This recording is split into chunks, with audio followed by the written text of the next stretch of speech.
고 김용균 씨 일주기를 앞둔 이번 주를 시민사회단체들이 추모 주간으로 정했습니다. 위험의 외주화 금지와 비정규직 철폐에 초점을 맞출 계획입니다. 한국 GM 부평 공장에서 일하던 40대 비정규직 노동자가 숨졌습니다. 사인은 급성 심근경색으로 추정되는데 노조 측은 하청 노동자로서 최근 순환 무급휴직 대상이 되는 등 해고 위협에 노출돼 왔다고 주장했습니다.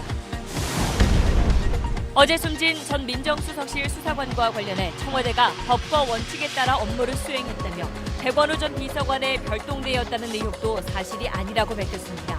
검찰은 숨진 수사관의 휴대전화와 메모 등을 확보하기 위해 서울 서초경찰서를 압수수색했습니다.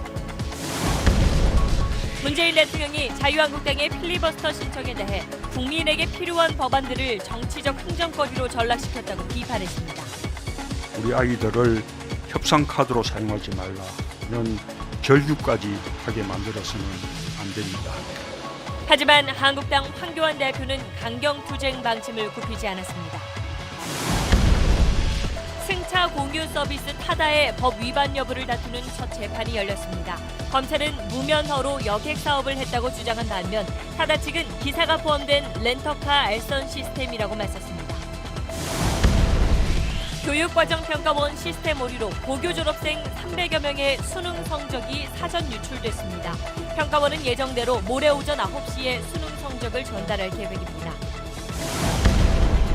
과학영재학교인 서울과학고등학교가 내년 신입생부터 학생들이 의대에 가려 하면 학교 측이 제공한 교육비 1,500만 원가량을 반납하도록 하고 교내에서 받은 각종 상도 취소하기로 했습니다.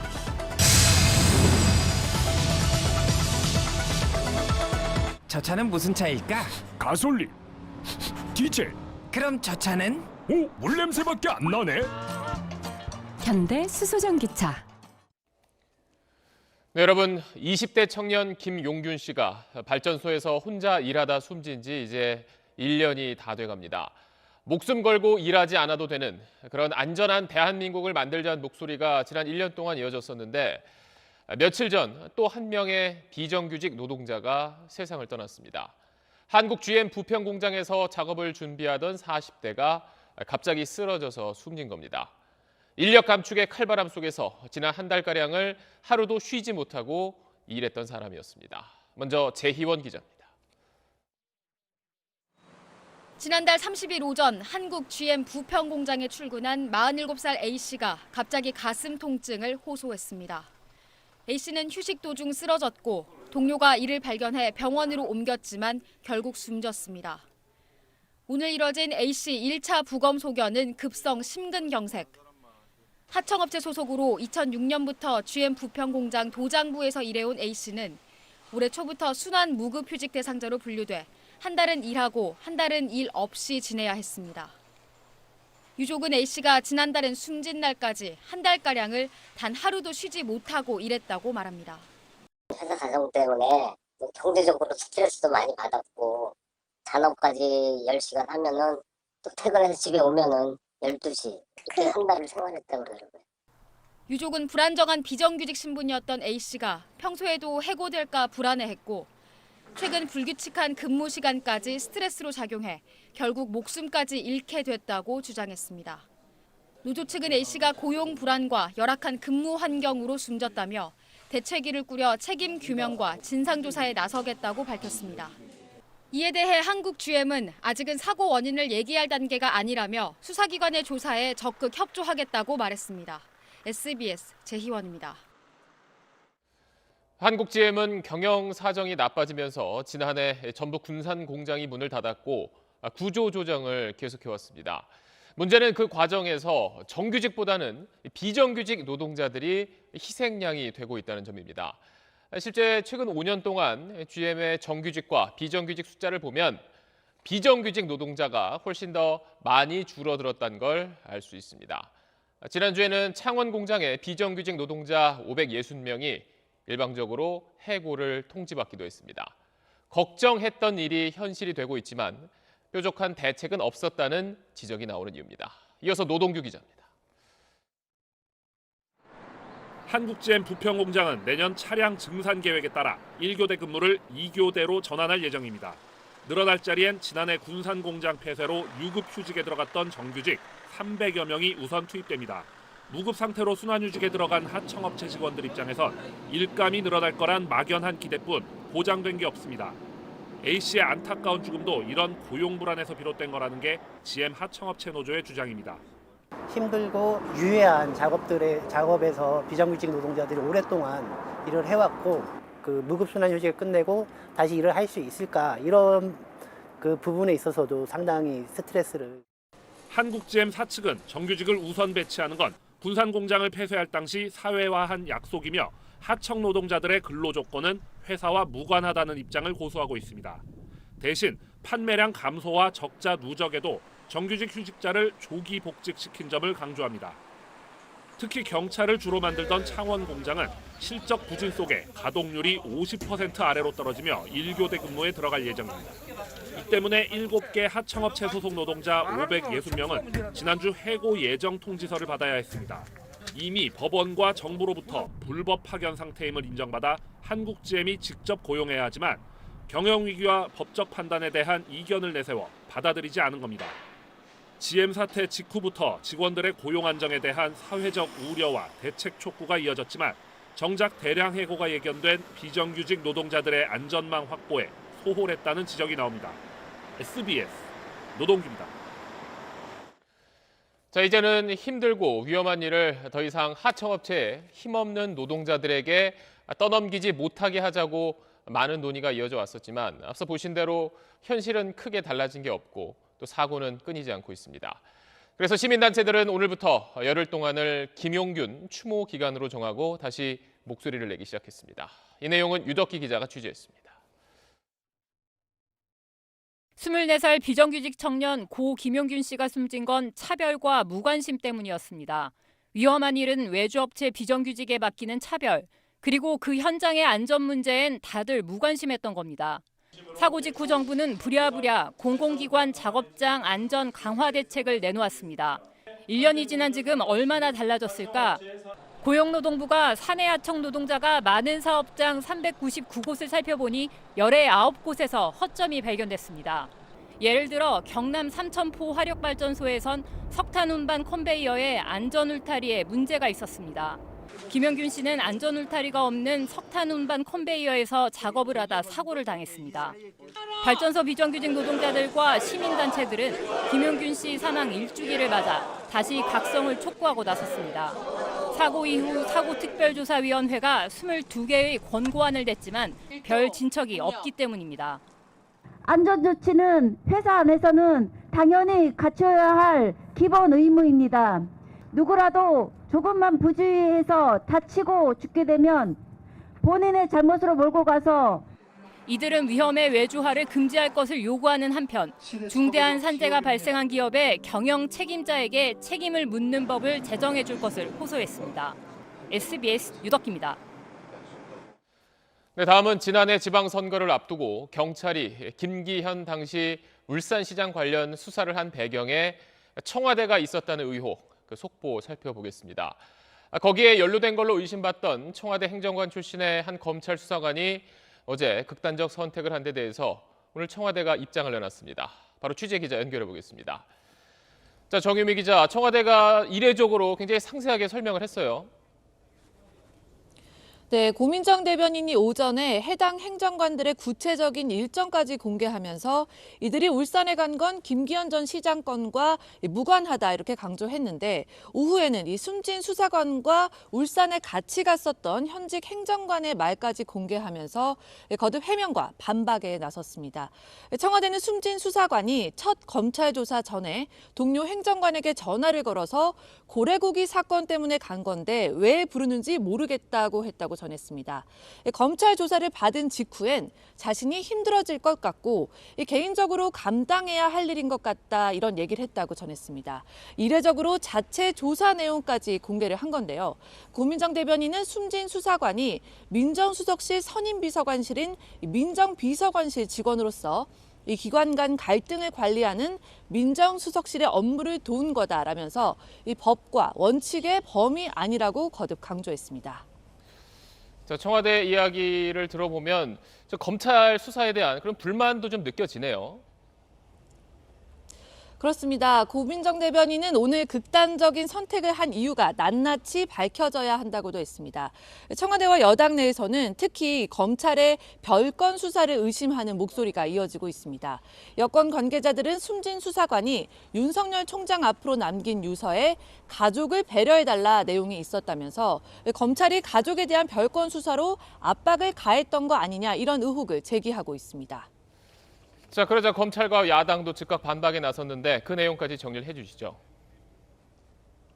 네, 한국당은 이 검찰이 아닌 청와대로부터 압박이라 이런 주장을 펴고 있습니다. 청와대가 제출한 민정수석실의 업무 분장만 봐도 민정비서관실 업무에 업무 조력 같은 청와대가 설명한 내용이 없다 이렇게 반박을 했습니다. 검찰도 별건 수사로 이 숨진 수사관을 압박한 사실이 전혀 없다면서 적법 절차에 따라 수사하고 있다고 해명했습니다. 지금까지 청와대에서 전해드렸습니다. 그럼 바로 이어서 이번엔 서울중앙지검 나가 있는 취재기자를 연결해서 검찰 쪽 상황도 살펴보겠습니다. 자, 박원경 기자, 오늘 검찰이 서울 서초경찰서를 압수수색했는데 뭘 확인하려고 한 건가요? 네, 어제 극단적인 선택을 한 전직 특감반원 A씨의 휴대전화는 서울 서초경찰서가 유류품으로 보관을 하고 있었습니다. 오늘 검찰의 압수수색은 경찰이 보관하고 있던 A씨의 휴대전화를 확보하기 위해서였습니다. 경찰은 오늘 A씨를 부검한 결과 특이한 외상 같은 타살 흔적은 없다고 밝혔습니다. 하지만 일각에선 서울 동부지검에서 일했던 A씨에게 청와대 관계자가 유재수 전 부산시 부시장 관련 수사 진행 상황을 물어와서 힘들어했다는 의혹이 제기됐습니다. 경찰은 이에 따라 A씨의 통화 내역과 문자 메시지 등을 분석해 이런 의혹을 포함해서 A씨의 사망 경위를 철저하게 확인한다는 계획입니다. 자, 검찰이 그 휴대전화를 확보하려고 한 데에는 좀 다른 생각도 있을 것 같은데요. 네, 당초 숨진 A씨는 어제 오후 늦게 참고인 신분으로 경찰 조사를 받을 예정이었습니다. 현재까지 확인이 된 건 김기현 전 울산시장 관련 첩보를 백원우 전 민정비서관이 박형철 반부패 비서관에게 전달을 했고 이 첩보가 경찰청으로 건너가면서 수사가 본격적으로 시작됐다는 겁니다. 수사의 핵심은 최초 첩보가 어떻게 생성됐는지를 확인하는 건데 아직 진상이 드러나지는 않고 있습니다. 숨진 A씨는 백운우 전 민정비서관 아래에서 특별감찰반원으로 활동을 했었는데요. 일각에서는 A씨가 활동했던 특별감찰반에서 최초 첩보가 생성된 것 아니냐 이런 의혹을 제기하고 있습니다. 울산에 내려가서 관련 첩보 수집 활동을 했다는 의혹까지 나온 상황입니다. 검찰은 이에 따라 압수한 휴대전화를 분석을 해서 A씨가 최초 첩보 생성 과정과 전달 과정에 관여했는지도 확인한다는 예정입니다. 오늘 오후 윤석열 검찰총장은 A씨의 빈소를 찾아 조문했습니다. 지금까지 서울중앙지검에서 전해드렸습니다. 문재인 대통령이 국회가 잘못된 정치를 반복한다며 강하게 비판했습니다. 사실상 필리버스터, 그러니까 무제한 토론을 신청한 자유한국당을 겨냥한 발언으로 보입니다. 민주당과 다른 야당들도 압박 수위를 높였는데 단식을 끝낸 황교안 자유한국당 대표는 전혀 물러설 생각이 없어 보입니다. 이 소식은 민경호 기자입니다. 한국당의 무더기 필리버스터 신청에 이은 국회 본회의 무산 사태를 문재인 대통령은 잘못된 정치라고 강하게 비판했습니다. 우리 아이들을 협상 카드로 사용하지 말라는 절규까지 하게 만들어서는 안 됩니다. 국민보다 당리 당략을 우선시하는 잘못된 정치가 대통령의 비판이 더해지면서 한국당에 대한 민주당과 다른 야당들의 압박은 더욱 거세졌습니다. 필리버스터 전면 철회는 물론 연동형 비례대표제 수용을 협상의 전제 조건으로 얹었습니다. 그 출발이 저는 연동형 비례대표제의 수용이라고 생각합니다. 그래야 협상이 되지 않겠습니까? 하지만 단식 투쟁을 마치고 오늘 복귀한 황교안 대표. 필리버스터 철회는 없다며 배수진을 쳤습니다. 양대 악법들은 반드시 막아내고 싸움은 아직 끝나지 않았습니다.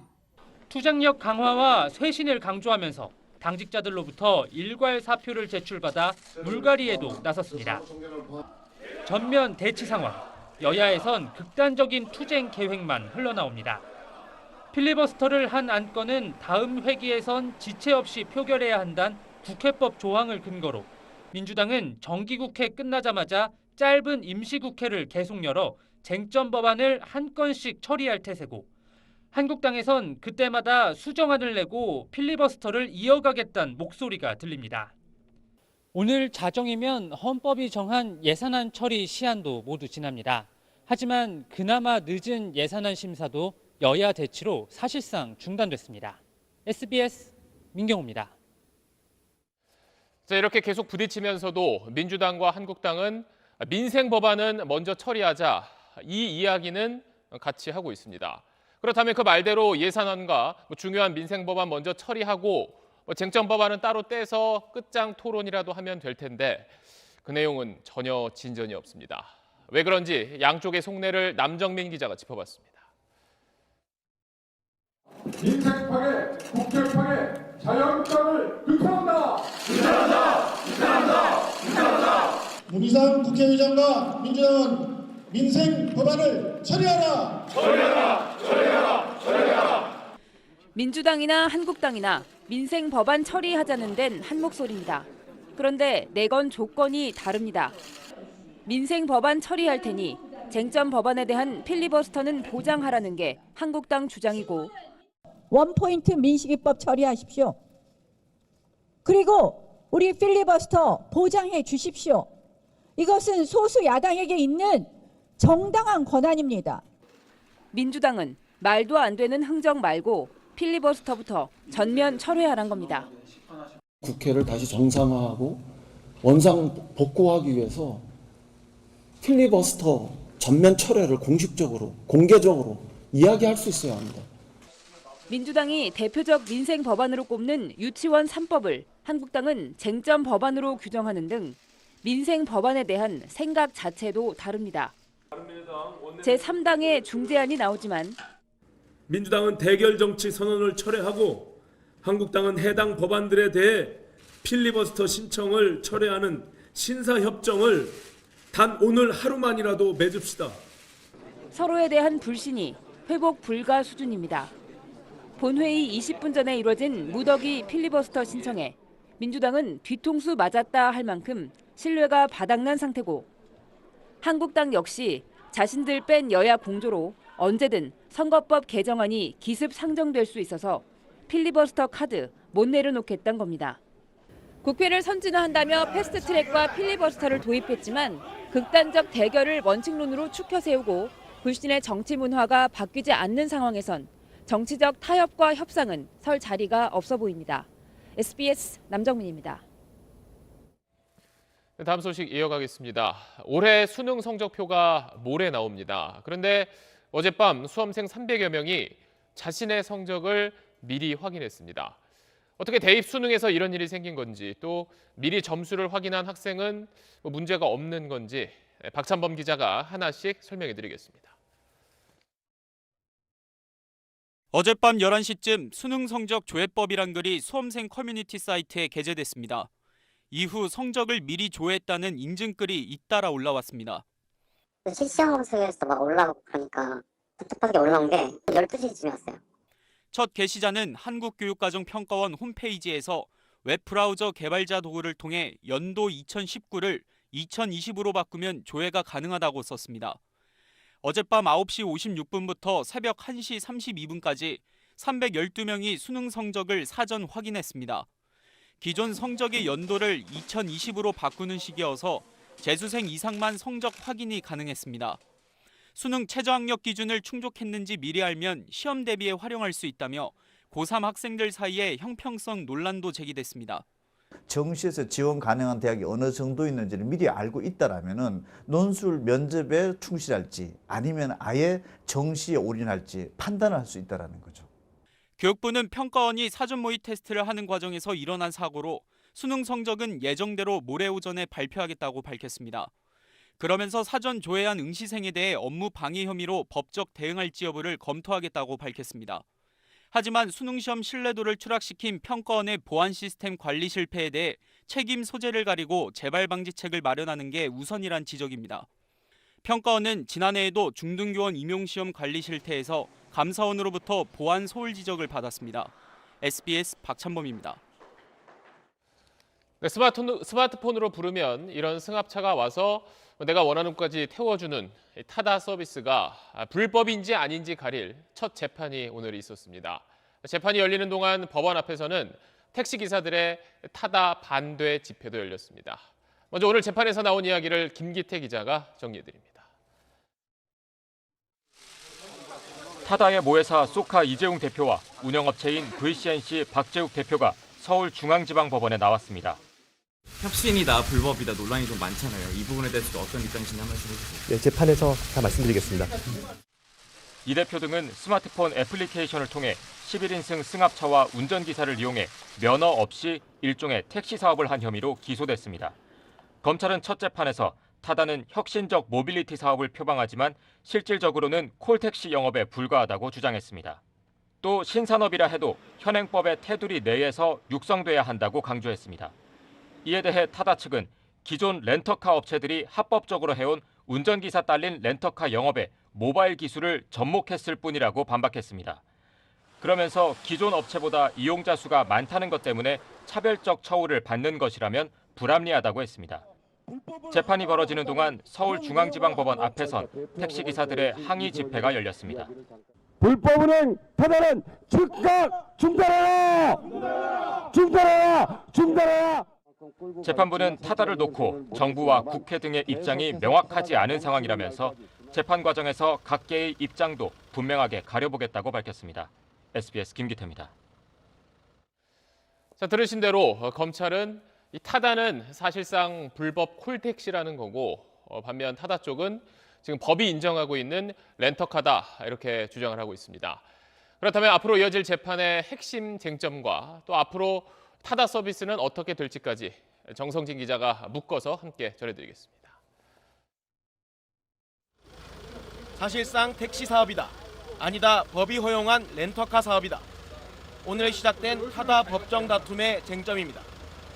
좀 더 간단하게 정리하면 타다 이용자를 어떻게 봐야 하는지가 핵심입니다. 이용자가 승객인지 렌터카 임차인인지가 관건인 것입니다. 검찰은 이용객들이 택시 승객이다. 타다 측은 이용자들이 렌터카 약관에 서명한다. 이렇게 서로 치열한 논리 대결을 벌였습니다. 렌터카의 경우에 11인승에서 15인승을 임차하는 경우에 기사를 알선할 수 있는 조항이 있습니다. 저희는 서비스를 합법적으로 하고 있다라고. 재판부가 렌터카 이용자로 판단하면 타다는 합법이 됩니다. 법리 논쟁을 떠나 과거와 미래의 대결이란 분석도 나옵니다. 과거에 만들어진 법 조문으로 미래 신산업을 재단하는 상황이라는 것입니다. 신산업에 대해 검찰은 현행법 테두리 내에서 육성돼야 한다고 강변했고 타다 측은 법조문을 과도하게 해석하는 것에 대해 날을 세워 경계했습니다. 타다 공판과는 별도로 국회엔 여객운수법 개정안이 상정돼 있습니다. 11인승 이상 렌터카에 운전자를 알선받으려면 관광 목적으로 6시간 이상 공항과 항만에서 사용할 때만 가능하도록 하는 내용입니다. 오는 10일 국토교통위 소위에서 논의될 전망인데 본회의까지 통과하면 재판 결과와 관계없이 지금과 같은 타다 서비스는 사실상 힘들어집니다. SBS 정성진입니다. 오늘 고유정 사건에 대한 재판이 있었습니다. 의붓 아들을 숨지게 한 혐의에 대해서 검찰이 새로운 증거를 내놨습니다. 의붓 아들이 숨진 뒤에 고유정이 친정 어머니와 통화해서 우리 아이가 아니라고 말을 했다는 겁니다. 자세한 내용은 JIBS 하창훈 기자가 전하겠습니다. 전 남편 살해 사건과 병합 뒤 처음 열린 의붓 아들 살해 사건 재판에서 고유정은 검찰의 공소 사실이 우연적 요소를 꿰맞춘 상상력의 결정체라고 주장했습니다. 그러나 검찰은 고유정이 치밀한 계획하에 범행했다며 새로운 증거를 제시했습니다. 검찰은 고유정이 의붓 아들 사망 뒤 자신의 어머니와의 통화에서 우리 아이가 아니니 말하지 말라고 말한 사실을 공개했습니다. 이런 내용이 알려지자 법정은 술렁였고 현 남편은 이런 사실을 처음 들었다며 울먹이기도 했습니다. 검찰은 또 고유정이 현 남편에게 먹인 것으로 추정되는 수면제가 잠을 빨리 자게 하는 게 아니라 잠을 깊이 자도록 하는 성분이라고 설명했습니다. 증인으로 나선 국가수 감정관과 현 남편에 대한 신문도 이를 입증하는 데 집중됐습니다. 여러 정황을 봤을 때 아니면 직접적인 증거가 또 나오겠지만 그거 이제까지 부인을 앞으로도 하겠지만 그거는 결코 무의미하다고 저는 생각을 합니다. 다음 재판은 오는 16일 열립니다. 재판부는 상황에 따라 다음 달 재판을 매주 열 수도 있다고 밝혀 내년 초 법관 인사전엔 이번 사건 1심 판결이 나올 것으로 예상되고 있습니다. JIBS 하창훈입니다. 거리를 청소하다가 현금 1,000만 원을 주운 뒤 주인을 찾아주지 않고 그대로 챙긴 환경미화원이 경찰에 붙잡혔습니다. 그 돈은 회사 직원들에게 줄 급여였습니다. KBC 임소영 기자입니다. 도로변을 청소하던 환경미화원이 차량 뒤에서 뭔가를 집어듭니다. 인도로 올라가 두리번거리며 주운 물건을 호주머니에 집어넣습니다. 누군가 실수로 떨어뜨리고 간 돈다발이었습니다. 지난달 29일 낮 12시쯤 광주 북구 양산동의 한 도로에서 환경미화원 54살 A씨가 1,000만 원짜리 돈 뭉치를 주었습니다. 10분 전쯤 한 시민이 실수로 돈을 흘리고 간 건데 직원들에게 지급할 급여였던 것으로 알려졌습니다. 5만 원권 100장 묶음 2개를 주운 A씨는 주인을 찾아주는 대신 돈을 챙겼다. 하루 만에 경찰에 붙잡혔습니다. 그 안주머니에 넣었어. 두다발을. 호주머니 안 들어가야 되는데 안 들어가고 그냥 흘려버린 거야. 욕심났다. 갈등했다. 지난달 22일에도 광주 금남로의 한 버스 정류장에서 행인이 떨어뜨리고 간 손가방을 챙긴 미화원이 경찰에 붙잡혔습니다. 버스 정류장 근처를 청소하던 미화원 42살 B씨는 현금 등 130만 원 상당의 금품이 든 가방을 주었지만 돌려주지 않았다가 점유이탈물 횡령 혐의로 입건됐습니다. 순간의 욕심에 버려진 양심.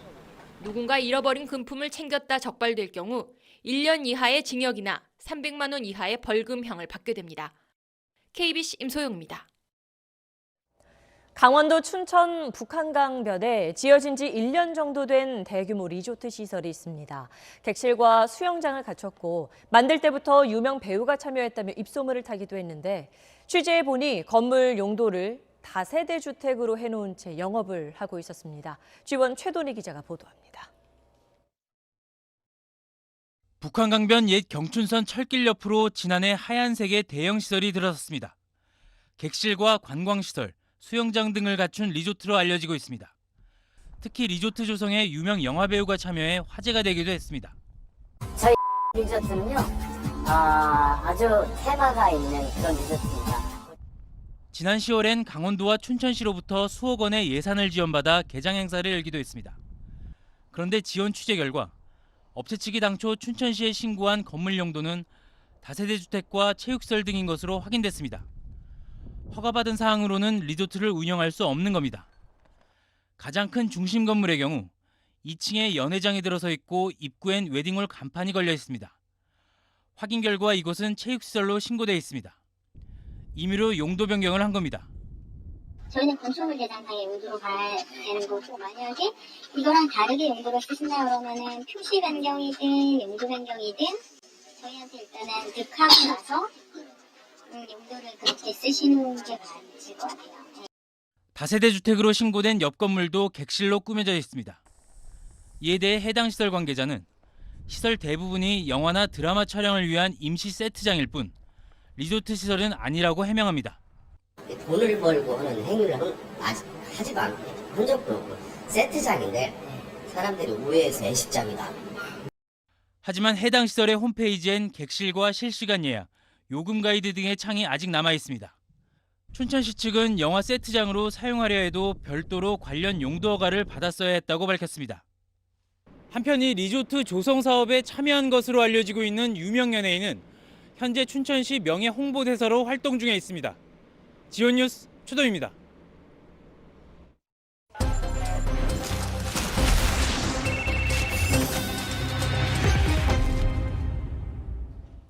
한 외국계 항공사에서 국내 영업소 회장 생일을 챙기자며 직원들로부터 매년 돈을 걷었다는 제보가 들어왔습니다.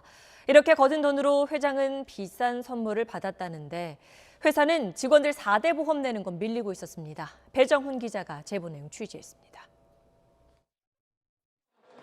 필리핀 국적 항공사인 팬퍼시픽의 한국 영업소 직원은 지난달 회사에서 메일 한 통을 받았습니다.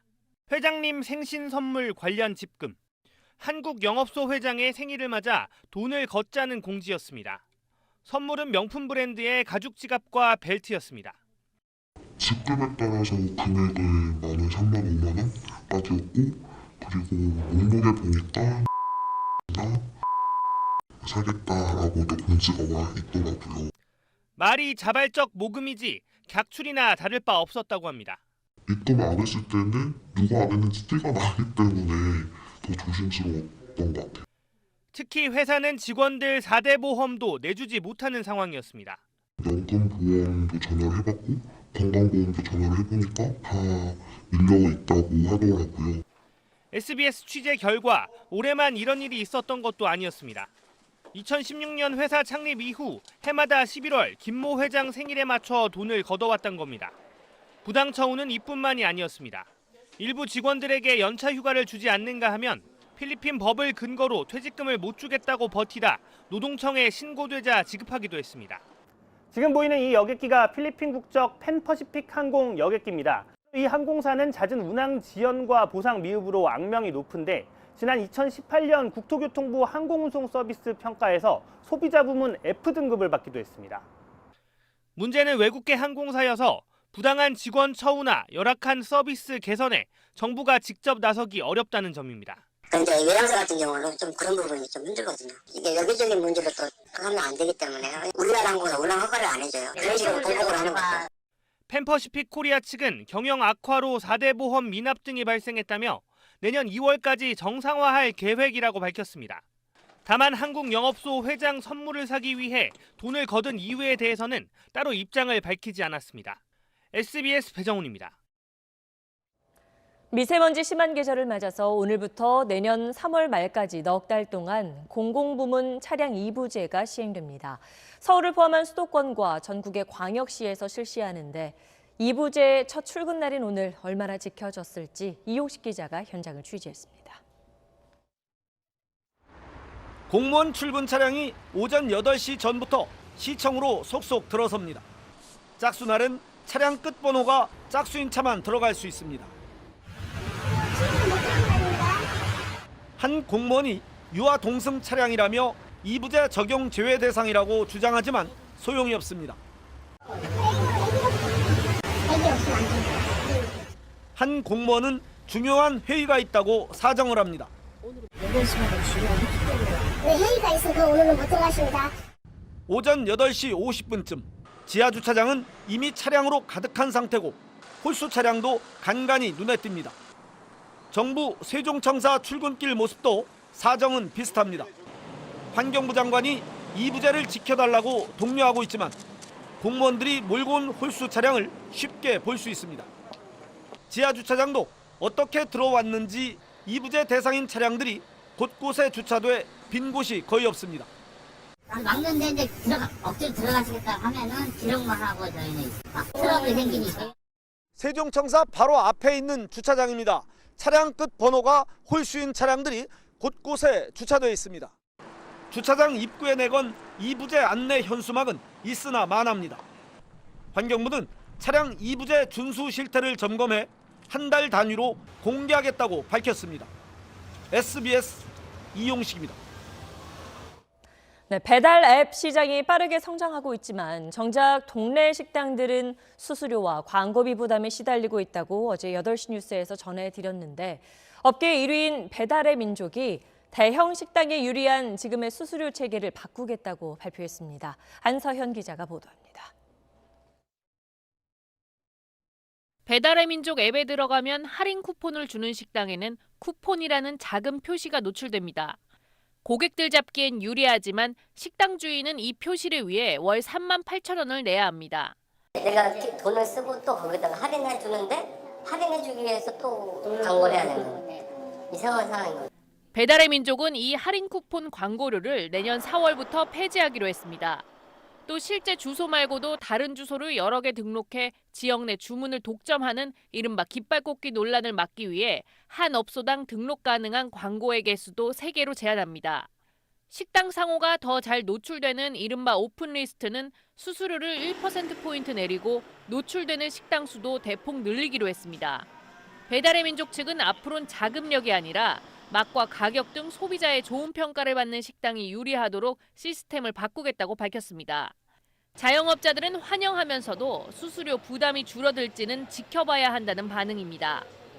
수수료 부분이 사실은 좀 정상화돼야 될 부분도 있고, 사실 이게 땀 흘려서 일하는 사람들이 가져가는 수익보다 N가로 수익내는 게 더 크고.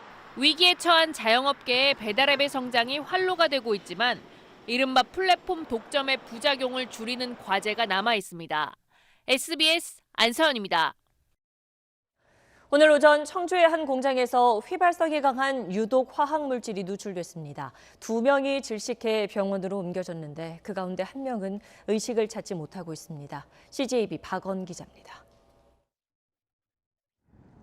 청주시 오창읍의 2차 전지 배터리 필름 제조업체입니다. 오늘 오전 10시 15분쯤 이 공장의 지하 기계실에서 화학물질이 누출됐습니다. 기계를 점검하러 들어갔던 36살 A씨와 28살 B씨가 그 자리에서 질식해 쓰러졌습니다. 이들은 충북대학교 병원으로 이송돼 치료를 받고 있습니다. 한 분이 쓰러진 거를 뒷부 뒤에 들어가신 분이 확인하다가 발견하고 같이 쓰러지신 것 같다고 하시더라고요. A씨는 현재 맥박은 찾았지만 의식은 없는 상태고 B씨는 의식을 회복한 상태로 알려졌습니다. 사고 원인은 배터리 분리막 세척 용도로 사용되는 디클로로메탄이 펌프가 막혀 밖으로 새어나온 것으로 추정됩니다. 디클로로메탄은 휘발성이 강한 물질로 국제암연구소가 지정한 발암물질입니다. 압을 넣어서 운송하기 위한 펌프가 있는데 이 물질을 회수하는 용도의 스트레인이라는 게 있는데 그게 아마 막힌 것 같아요. 그래서 펌프가 작동을 잘 못하다 보니 이제 거기서 한두 방울 뚝뚝 떨어진 것 같고. 환경청과 소방 등 관계기관들은 급한 대로 메인 밸브를 잠그고 외부 유출을 막기 위해 방제 작업을 실시했습니다. 경찰은 안전수칙 준수 여부와 정확한 사고 경위 등을 조사하고 있습니다. CJB 뉴스 박원입니다. 얼마 전 국회 법사위에서 한 번 통과시킨 법안을 5시간 반쯤 뒤에 다시 의결하는 일이 있었습니다. 그렇게 된 과정도 이해하기 어려운데 법안의 내용까지 수정해서 월권이란 비판까지 나오고 있습니다. 국회 법안 심사가 얼마나 부실한지 보여주는 사례입니다. 권지윤 기자입니다. 지난달 27일 오전 11시 59분 국회 법제사법위원회 법사위원장한테 회의 진행 권한을 넘겨받은 여당 간사 의원이 의사봉을 두드립니다. 회사 일정 63항부터 65항까지 가결해서 선포합니다. 양심적 병역 거부에 따른 대체복무제 법안이 법사위를 통과한 겁니다. 그런데 표결할 때 자리에 있었던 한국당 장제원 의원이 2시간여 뒤 이런 발언을 합니다. 저는 현안 질의만 하고 마치는 줄 알았는데 이게 가결이 됐나 봐요. 표결할 때 계셨잖아. 여기서 거꾸로 돌리는 게 말이 돼요? 그날 다른 한국당 의원들은 당 의원총회에 가는 바람에 오전 법사위 회의에 불참했는데 뒤늦게 법안을 수정하겠다고 나선 겁니다. 하지만 여상규 위원장은 회의 진행권을 넘기면서 대체복무법안 통과를 전화로 동의한 상태였습니다. 오전에 의결하고 끝내는 것이 좋겠다라고 말씀을 주셔가지고 제가 그렇게 하시라고. 재의결 조건인 명백한 착오가 없었기 때문에 다시 의결해선 안 된다는 반대가 있었지만 그동안은 저희가 이렇게 한 사례가 없었고 저는 지금 납득이 가지를 않고요. 한국당이 끈질기게 요구했고 결국 대체복무 여부를 판정하는 심사위원 자격증, 인권 분야 5년 이상 경력을 10년 이상으로 고쳐 법안을 다시 의결했습니다. 가결되었음을 선포합니다. 법사위가 소관 상임위에서 넘긴 법안을 이른바 체계작구 심사권을 내세워 고칠 때마다 월권이란 비판을 받았는데 이번엔 한 번 통과된 법안을 당일 다시 의결하는 나쁜 선례까지 만들었습니다. SBS 권준입니다. 내년부터 서울과학고등학교 학생이 의과대학에 가려면 지원받았던 교육비 1,500만 원과 장학금까지 모두 반납해야 합니다. 과학고 졸업생 20% 이상이 의대에 가는 현실이 과고 설립 취지에 어긋난다는 비판이 이어지자 교육당국이 나선 겁니다. 김형래 기자입니다. 지난달 특목고의 일반고 일괄 전환 방침에서 과학고와 영재고는 제외됐습니다. 과학 영재육성이란 설립 취지대로 운영되고 있다는 이유였습니다. 하지만 국공립으로 국민 세금이 투입되는 과학고, 영재고가 의대 입시 관문 역할을 한다는 비판은 꾸준히 제기됐습니다. 실제로 서울과학고는 지난 3년 동안 387명 가운데 84명, 20% 넘게 의대에 진학했습니다. 자퇴나 재수생 진학자까지 포함하면 더 많습니다. 학교에서도 이를 막기 위해 의대에 지원하면 추천서를 써주지 않고 장학금도 환수했지만 효과는 크지 않았습니다. 서울시 교육청이 강화된 규제책을 내놨습니다. 내년 신입생들부터 의대에 원서를 내면 3년간 지원받은 교육비를 1,500만 원까지 환수하고 교내 수상 실적도 모두 취소하기로 했습니다. 장학금을 이제 진학이 결정됐을 때가 아니라 이제 지원을 했을 때 이미 환수를 하겠다는 것이 교육비 환수 부분은 이제 없었는데 새롭게 신입생부터 이제 적용을 하겠다는 부분. 실효성은 미지수입니다. 고소득 계층이 대부분일 테고 1,500만 원을 다시 뱉고도 의대 진학할 가능성이 상당히 높다 이렇게 예측이 되는 거죠. 자사고 특목고 폐지에 이은 교육 공정성 확보 대책인데 다른 지역 과학고나 영재고로 제도가 확산될지 관심입니다. SBS 김영래입니다. 육군이 1조 7천억 원을 들여서 2.5톤과 5톤 군용 트럭을 싹 바꾸기로 했습니다.